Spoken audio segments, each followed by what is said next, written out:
Assalamualaikum warahmatullahi wabarakatuh. Di sini saya akan menjelaskan tentang statistika dan probabilitas dan subbabnya yaitu distribusi frekuensi. Sebelumnya, perkenalkan nama saya Siti Nurdalila. Saya dari Fakultas Fasilkom dan Prodi saya Sistem Informasi. Saya angkatan 2019. Pertama-tama saya akan menjelaskan tentang pengertian distribusi frekuensi. Distribusi frekuensi merupakan suatu uraian atau ringkasan yang dapat dibuat dalam bentuk tabel suatu kelompok data yang menunjukkan sebaran data observasi dalam beberapa kelas, sehingga ada dapat membentuk suatu tabel frekuensi yang berisikan kategori-kategori tersebut. Selanjutnya saya akan menjelaskan tentang komponen-komponen distribusi frekuensi. Komponen distribusi frekuensi itu ada 3. Yang pertama, kelas frekuensi.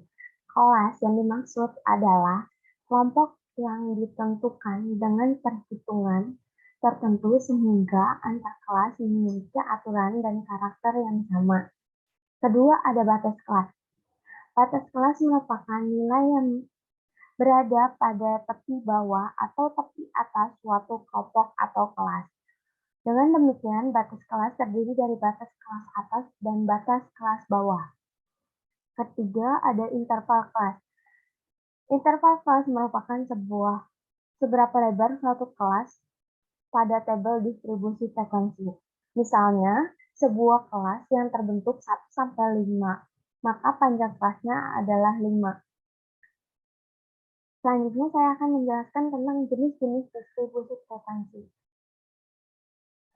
Jenis distribusi frekuensi ada 3. Yang pertama, distribusi frekuensi biasa. Yang kedua, distribusi frekuensi relatif. Dan yang ketiga, distribusi kumulatif.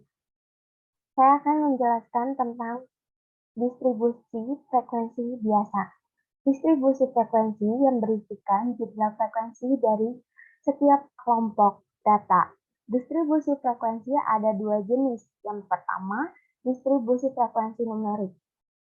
Distribusi ini adalah distribusi frekuensi yang pembagian kelasnya dinyatakan dalam angka.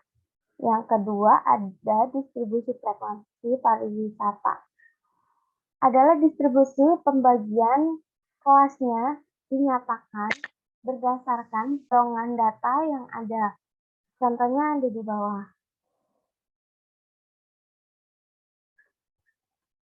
Distribusi frekuensi relatif adalah suatu distribusi frekuensi yang berisikan nilai-nilai hasil bagi antara frekuensi kelas dan jumlah pengamatan yang terkandung dalam kumpulan data yang berdistribusi tertentu.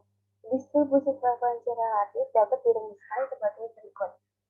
Frekuensi relatif kadang-kadang dinyatakan dalam bentuk perbandingan desimal ataupun persen. Contohnya ada di samping kanan. Distribusi kumulatif. Distribusi kumulatif adalah distribusi frekuensi yang berisikan frekuensi kumulatif. Frekuensi kumulatif adalah frekuensi yang dijumlah. Distribusi frekuensi kumulatif memiliki grafik atau kurva yang disebut orbit. Pada orbit dicantumkan frekuensi kumulatifnya dan digunakan nilai batas kelas. Ada 2 macam distribusi kumulatif. Yang pertama, distribusi frekuensi kumulatif kurang dari. Distribusi ini distribusi frekuensi yang memuat jumlah frekuensi yang memiliki nilai kurang dari nilai batas kelas suatu interval tertentu. Contohnya ada di bawah. Yang kedua, distribusi kumulatif lebih dari. Distribusi kumulatif lebih dari ini adalah distribusi frekuensi yang memuat jumlah frekuensi yang memiliki nilai lebih dari nilai batas kelas suatu interval tertentu. Contohnya ada di bawah.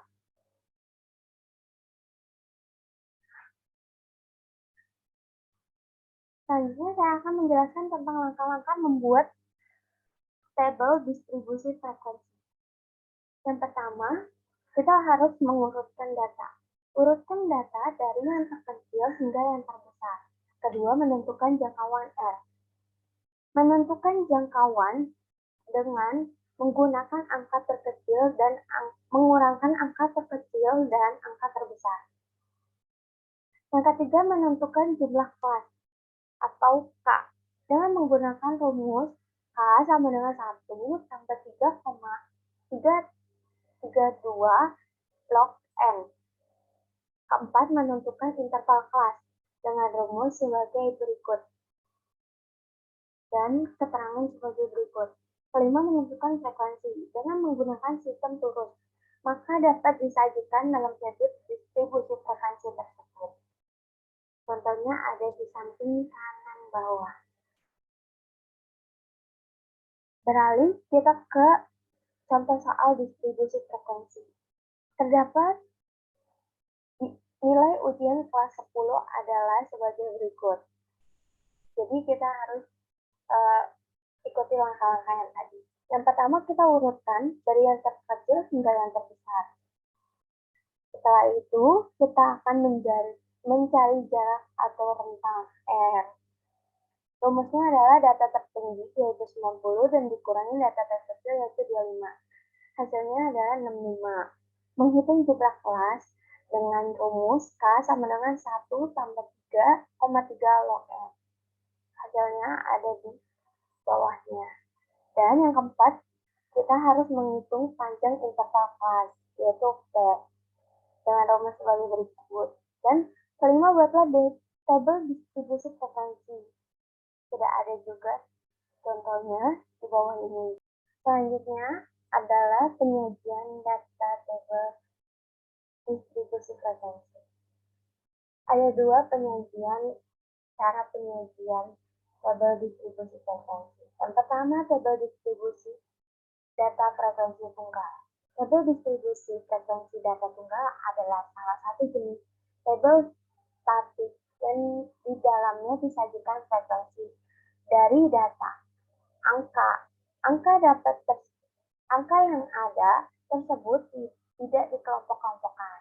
Sedangkan tabel distribusi data frekuensi kelompok, yaitu tabel distribusi frekuensi, salah satu jenis tabel statis yang di dalamnya disajikan pancaran atau distribusi frekuensi dari data angka. Angka-angka tersebut dikelompokkan dalam setiap unit, terdapat sekelompok angka. Ini ada contoh penyajian tabel distribusi frekuensi. Ada contoh tabel distribusi frekuensi data tunggal, ada di sebelah kiri, dan contoh tabel distribusi frekuensi data kelompok ada di sebelah kanan. Selanjutnya saya akan menjelaskan tentang penyajian grafik.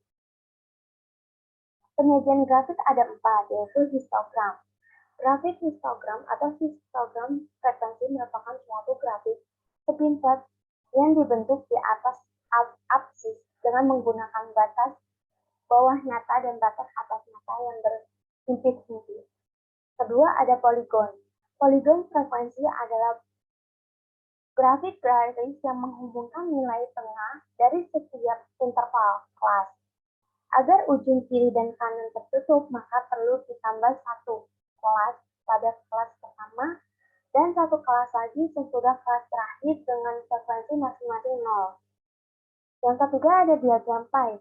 Diagram lingkar merupakan suatu lingkaran yang dibagi menjadi beberapa bagian lingkaran, di mana besar setiap bagian lingkaran bergantung dari besar kecil variabel perhitungan nilai bagian lingkaran dihitung berdasarkan persentase.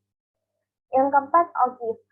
Untuk membuat grafik OGIF, terlebih dahulu mencari nilai frekuensi kumulatif.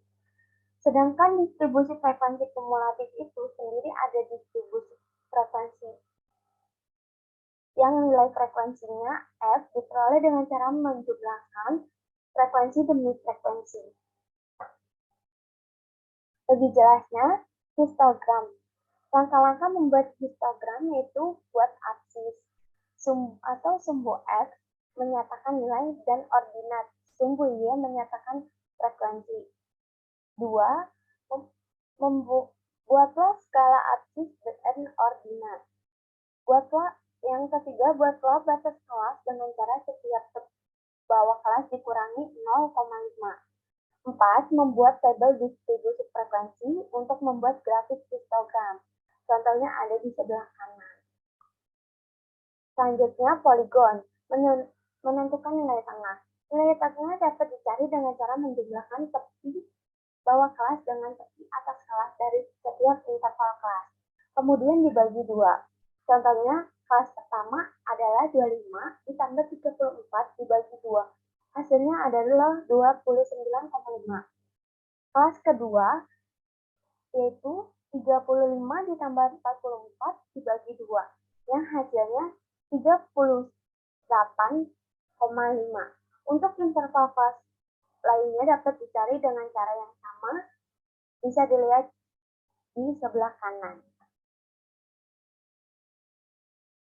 Diagram pi. Langkah-langkah membuat diagram pi antara lain rumusnya dalam kurung dibagi TFI dikali 100%, di mana persentase bagian lingkaran frekuensi kelas I dan TF total frekuensi.